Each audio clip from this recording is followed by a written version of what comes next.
আরে কি হয়েছে গো তোমার? ওই পাশের বাড়ির দাদা পাশের বাড়ির বৌদিটাকে বেনারসি শাড়ি এনে দিয়েছে। ওই বেনারসি শাড়িটা যদি তুমি আমাকে না কিনে এনে দিয়েছো না, তাহলে ওই বৌদির সামনে কিন্তু আমি লজ্জায় মুখ দেখাতে পারবো না। আরে দাইতি কাঁদার কি আছে, আমি তোমাকে এক্ষুনি এনে দিয়েছি, তুমি 5 মিনিট দাও। কই গো, এই দেখো তোমার জন্য বেনারসি শাড়ি নিয়ে আইছি। কি ব্যাপার গো, তাও তুমি কথা বলছো না, আবার কি হইলো? ওই পাশের বাড়ির দাদা পাশের বাড়ির বৌদিকে সোনার চেন কিনে এনে দিয়েছে। ওই সোনার চেন যদি তুমি আমাকে না কিনে এনে দিয়েছো না, ওই বৌদির সামনে কিন্তু আমি আবারও লজ্জায় মুখ দেখাতে পারবো না। আরে তুমি টেনশন নিচ্ছ কেন, আমি তোমাকে সোনার চেন এক্ষুনি কিনে এনে দিচ্ছি। কই গো, এই দেখো তোমার জন্য সোনার চেন এনেছি।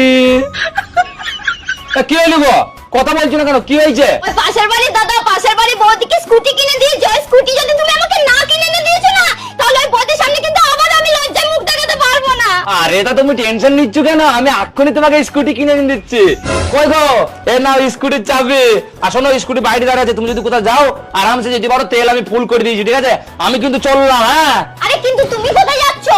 আরে পাশের বাড়ির দাদা তো একটা বৌদিকে নিয়ে পালিয়ে গিয়েছে, আমিও একটা বৌদি নিয়ে পালিয়ে যাই, নাইলে তো তুমি আমার পাশের বাড়ির বৌদির কাছে লজ্জায় মুখ দেখাতে পারবে না। দেখি আবার